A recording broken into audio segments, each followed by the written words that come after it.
الشیطان الرجیم بسم اللہ الرحمن الرحیم الحمد للہ رب العالمین وصلی اللہ علی محمد وآلہ الطاہرین اللهم صل على محمد وعلى محمد ولعنۃ اللہ علی اعدائہم اجمعین. بسم اللہ الرحمن الرحیم واللیل اذا یسر. سورہ مبارک فجر پہ گفتگو ہو رہی تھی اور ہم اب چوتھی آیت اور پانچویں قسم پر پہنچے ہیں.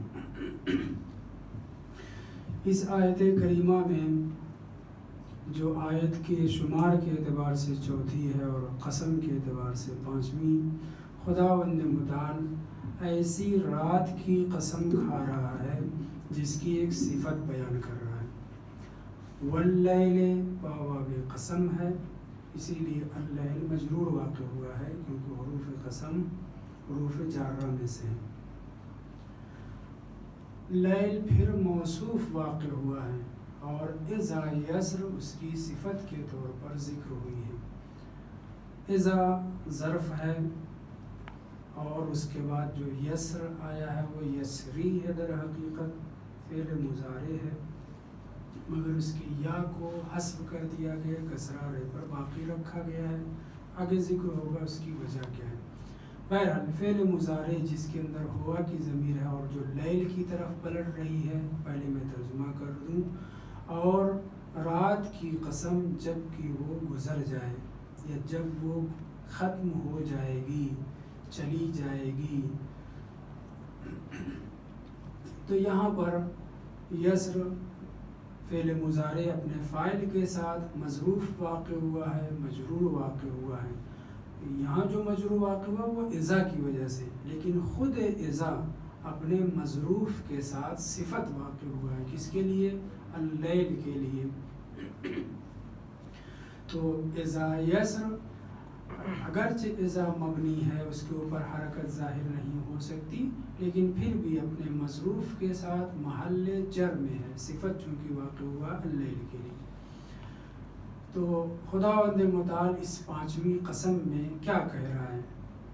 کہہ رہا ہے واللیل اذا یسر، اور اس رات کی قسم. میں بھی فی الحال ترجمہ اس رات کر رہا ہوں ورنہ رات کی قسم ہے. رات کی قسم جب وہ چلتی بنے، جب وہ گزر جائے، جب وہ ختم ہو جائے. یسری کی جہاں پہ یمضی رکھا گیا ہے مفسرین نے ذکر کیا ہے. تو اتنی سب قسم کے بعد خداوند متعال کہنا کیا چاہ رہا ہے؟ یہ بہت بڑا سوال ہے، اور اتفاق ایسا ہے کہ بہت سے مفسرین نے یہ کہا ہے کہ اتنی قسمیں کھانے کے بعد جواب قسم اس آیت کریمہ میں ذکر ہی نہیں ہوا ہے. بعض قائل ہیں کہ انک لبالمرصاد جواب قسم ہے، بعض قائل ہیں کہ بعض دوسری آیتیں جواب قسم ہیں، لیکن کچھ مفسرین کا یہ کہنا ہے کہ 5 بڑی بڑی قسمیں کھانے کے بعد کہ بقول ایک مفسر کے کہ کائنات کی کوئی چیز ایسی بچی ہی نہیں ہے جو ان 5 قسموں کے دائرے میں نہ آ گئی ہو. کیوں؟ اس لیے کہ ہم شف اور وتر میں کہہ چکے ہیں کہ کائنات کی ہر جو جست چیزیں ہیں وہ بھی شامل ہیں، جو طاق چیزیں ہیں وہ بھی شامل ہیں. ہم کہہ چکے ہیں کہ وتر سے مراد اگر خدا ہے تو شف سے مراد کیا ہے؟ جن و انس، تمام بحر و بر کی چیزیں. تو اتنی ساری جامع قسم کھانے کے بعد کہ جس میں کوئی بھی چیز باقی نہیں رہی، حتیٰ خدا بھی اس میں شامل ہو گیا، رات اور دن بھی شامل ہو گئے، ساری خلائق شامل ہو گئی. معصومین علیہ السلام کے سلسلے میں بیان کیا جا چکا ہے کہ وہ سب کے سب شامل ہو گئے. اس قسم کے، اتنی بھاری قسم کے بعد آگے کہا بھی جا رہا ہے کہ اگر تم لوگ صاحبان عقل ہو تو تمہیں پتہ ہونا چاہیے کہ یہ بہت بھاری اور بڑی قسم ہے. لیکن اس کے باوجود بعض مفسرین نے کہا ہے کہ اس کا کوئی جواب قسم ذکر نہیں ہوا. اس سلسلے میں، اس سورہ فجر کے سلسلے میں ایک سوال جو ابتداء میں اٹھا رہا ہوں اور آخر میں بھی اس کا بیان آئے گا، وہ یہ ہے کہ سورہ فجر کو امام حسین علیہ السلام کا سورہ جو کہا گیا ہے اور اس کی قرأت اور تلاوت کرنے کا حکم ہے، حتیٰ فرائض اور نوافل میں بھی خدا توفیق دے کہ ہم واجبات میں بھی، واجب نمازوں میں بھی اور نافلہ نمازوں میں بھی اس سورے کو پڑھ سکیں، کیونکہ یہ سورہ قیامت کے دن نور ہوگا، اور جو شخص اس کی قرأت کرتا رہے گا، تلاوت کرتا رہے گا اپنے واجب اور مستحب نمازوں میں، اس کے لیے چھٹے امام فرماتے ہیں کہ امام حسین علیہ السلام کے ساتھ محشور ہوگا، ان کے درجے میں ہوگا، اور بہت بڑا مرتبہ ہے، بہت زیادہ عظمت بیان کی گئی ہے۔ علیکم السلام، علیکم السلام۔ اور دوسرا بیان جو رسول اسلام سے تھا، مگر چھٹے امام سے بھی اس سلسلے میں روایت ہے جو پہلے دن درس کے بیان کی جا چکی ہے۔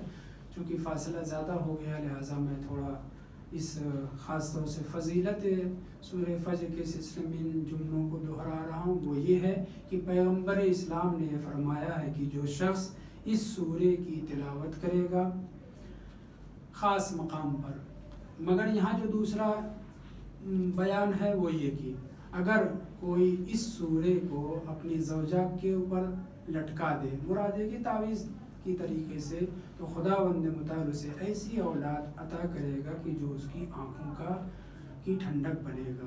تو اس طرح کی روایت پیغمبر اسلام سے بھی نقل ہوئی ہے ثواب الاعمال میں، اور چھٹے امام سے بھی اس طرح کا بیان مروی ہے۔ آپ نے بھی اس طرح کا ارشاد فرمایا ہے کہ اولاد نرینہ یعنی بیٹا اس شخص کو عطا ہوگا جو اس سورے کے سلسلے میں چند باتوں کا لحاظ رکھے گا۔ ایک تو کثرت سے تلاوت ہے، دوسری یہ کہ تعویذ بنا کر کے لٹکا دے اپنی زوجہ کو، اور خاص مقامات خاص طور سے واجب نمازوں میں اور مستحب نمازوں میں اگر اس سورے کی تلاوت کرے۔ اس سورے کے نزول کے سلسلے میں سید ہاشم بحرینی، جن کی تفسیر البرہان ہے، بہت اہم تفسیر ہے، انہوں نے تفسیر قمی سے نقل کیا ہے۔ تفسیر قمی سے علامہ ہویزی نے بھی نور الثقلین میں اور دیگران نے بھی نقل کیا ہے، لیکن بظاہر یہ بیان کسی امام سے نقل نہیں ہوا ہے۔ بہت توجہ سے سنیں، تفسیر برہان میں بھی، تفسیر نمونہ میں بھی، امثل میں بھی ذکر ہوا ہے، نسبت امام معصوم کی طرف دی گئی ہے، لیکن بظاہر یہ کسی معصوم سے نقل نہیں ہوا ہے کلام۔ اس کی وجہ یہ ہے کہ سنی تفسیروں میں نے کم سے کم 10 تفسیریں دیکھی ہوں گی، ساری تفسیروں میں اس کی نسبت مخالفین کی طرف ہے، اور اس میں بھی سر فہرست دشمن اہل بیت اکرمہ، جو ابن عباس کا غلام تھا، بہت مردود انسان تھا، اس کی طرف یہ نسبت دی گئی ہے کہ واللیل اذا یسر سے مراد ما قبل کیا فجر کی قسم کھائی جا چکی ہے، لیال عشر 10 راتوں کی قسم کھائی جا چکی ہے، شفع اور وتر سب کی قسم کھائی جا چکی ہے۔ اس رات سے مراد کی جس کی قسم کھائی جا رہی ہے، اکرمہ کہہ رہا ہے کہ اس سے مراد لیلۃ جمع ہے۔ پہلے تو میں بیان کروں کہ بعض نے جمعہ لکھا ہے، اگر جمعہ لکھا ہے تو جمعہ کی اگر جمع ہے تو شب جمعہ، ساری شبہ جمعہ کی قسم کہ جب وہ اختتام کو پہنچ رہی ہو، بسر ہو رہی ہو، گزر رہی ہو، ختم ہو رہی ہو۔ دوسرے لفظوں میں سحر کے وقت، سحر سے پہلے، جیسے آج شب جمعہ ہے تو شب جمعہ کی قسم کھائی جا رہی ہے۔ ہر شب جمعہ کی قسم کھائی جا رہی ہے، وہ بھی کس وقت؟ جس وقت یہ رات اختتام پذیر ہو رہی ہو، یعنی سحر کے وقت۔ تو قطع نظر کس نے نقل کیا ہے، اگر ہم اس کو دیکھیں کہ اگر یہ جمعہ ہو اور جمعہ کی جمع ہو تو اس صورت میں شب جمعہ چونکہ عظیم رات ہے، جمعہ کی شب، شب جمعہ، جمعہ کی شب بہت ہی عظیم رات ہے، اور اس کے سحر کا وقت بہت اہم موقع ہے کہ جس کے لیے ڈھیر ساری روایتیں بھی موجود ہیں اس میں عبادت کرنے اور دعا کرنے کا۔ تو بعید نہیں ہے کہ اللہ نے 10 راتوں کی بھی قسم کھائی، روز کی فجر کی بھی قسم کھائی۔ اب وہ 10 راتیں چاہے محرم کی ہوں، چاہے رمضان کی ہوں، چاہے ذی الحجہ کی ہو، گفتگو ہم کر چکے ہیں۔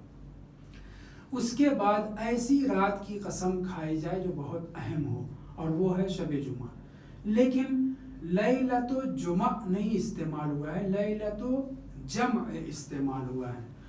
جمع سے مراد میں نے کہا کہ تفسیر قمی میں یہ عبارت نقل ہوئی ہے، اور اس سے تفسیر نمونہ میں، تفسیر برہان میں، تفسیر نور الثقلین میں، میں نے تینوں تفسیریں دیکھی، سب نے نسبت دی ہے تفسیر قمی کی طرف، مگر تفسیر قمی میں براہ راست صریحی طور پر کسی امام کی طرف نسبت نہیں دی گئی ہے، اگرچہ ہم جانتے ہیں کہ تفسیر قمی 99% 5ویں امام سے، 6ٹھے امام سے اور ان بزرگواروں سے نقل ہوئی ہے، واسطے کے طور پہ ابو منذر، ابن جارود وغیرہ، لیکن بہرحال تفسیر ہماری روایی تفسیر، محترم تفسیر میں مکمل طور پہ نہیں، ہمارے یہاں قرآن کے علاوہ کوئی بھی چیز مکمل معتبر نہیں ہے، لیکن کافی حد تک معتبر تفسیر ہے تفسیر قمی، اس میں یہ نقل ہوا ہے۔ شبہ مجھے جو ہوا ہے وہ یہ کہ اکثر سنی تفسیروں میں اکرمہ سے نقل ہوا ہے، اور کلبی سے اور قتادہ سے، یہ تینوں سے نقل ہوا ہے۔ کیا کہ وہ لوگ کہہ رہے ہیں کہ واللیل اذا یسر سے مراد ہر رات نہیں ہے، بلکہ مزدلفہ کی رات ہے، جہاں پر مومنین حاجی لوگ سب کے سب اکٹھا ہوتے ہیں، چونکہ سب وہاں جمع ہو جاتے ہیں اور نماز صبح تک سب کے سب اکٹھا ہوتے ہیں، جمع ہوتے ہیں، اس لیے لیلۃ جمع مزدلفہ کی رات ہے، جہاں سے اس کے بعد وہ منی میں جاتے ہیں اور وہاں پہ اپنی قربانی پیش کرتے ہیں۔ نقل کس سے ہوا ہے؟ تفسیر قمی سے، ہماری دیگر تفسیروں میں آئے، لیکن کثیر سنی تفسیروں میں ان تینوں سے نقل ہوا جن کا میں نے نام لیا، لہٰذا احتمال یہ پایا جاتا ہے کہ یہ معصوم کا قول نہ ہو۔ بہرحال سوال یہ ہے کہ اگر یہ رات مراد ہے تو یہ رات تو پہلے بھی ذکر ہو چکی ہے۔ لیالی العشر میں ایک نظریہ، قوی نظریہ، اگرچہ اقوی نہیں ہم اس کو مانتے، قوی نظریہ کیا تھا؟ ذی الحجہ کی پہلی 10 راتیں لیال عشر سے مراد ہیں، تو اس کی قسم تو کھائی جا چکی ہے، تو پھر اس میں 9ویں کی رات، پھر اس کو آپ اس میں شامل کر رہے ہیں، تو یہ کیسے ممکن ہے؟ اس کی تو قسم کھائی جا چکی ہے۔ ایک احتمال یہ دیا جا سکتا ہے کہ وہ 10 راتیں پوری رات کی قسم ہے، یہاں پہ رات کے اختتامی مرحلے اہم سحر کے وقت وہ مد نظر رکھ کر کے قسم کھایا جا رہا ہے، یہ جواب دیا جا سکتا ہے۔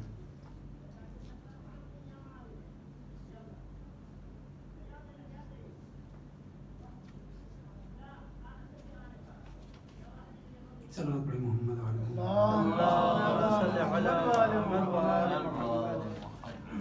یہ جو 5 جملے ذکر ہوئے، اگر ہم آپ قسم کھاتے ہیں تو اس کے بعد کیا کہنا چاہ رہے ہیں؟ کسی کو سزا دینا چاہ رہے ہیں، کسی کو دھمکی دیتے ہیں، بہرحال جواب قسم کے طور پہ کوئی نہ کوئی جملہ استعمال کرتے ہیں۔ تو یہاں پہ 5 قسمیں کھانے کے بعد جواب قسم ہے کیا؟ خداوند متعال کون سا پیغام دینا چاہ رہا ہے اہم 5 قسموں کے بعد؟ تو میں نے ذکر کیا کہ اکثر مفسرین نے کہا ہے ان ربک لبالمرصاد، جو آگے آیا ہے وہ اس قسم، ساری قسموں کا جواب ہے، وہ اس طریقے سے کہ ظالم کے لیے، اگرچہ اس میں سارے گنہگار شامل ہو سکتے ہیں، مگر سر فہرست ظالمین، جباروں کے لیے خداوند متعال کمینگاہ میں بیٹھا ہوا ہے۔ کمینگاہ اردو میں، فارسی میں استعمال ہوتا ہے کہیں ایسی جگہ چھپ کر کے بیٹھے کہ اگر وہاں سے کوئی دشمن آ رہا ہے یا شکار آ رہا ہے تو اس کا شکار کیا جائے۔ خوب یہ لفظ خداوند متعال کے لیے بھدا ہے، ہم یہ ترجمہ نہیں کر سکتے۔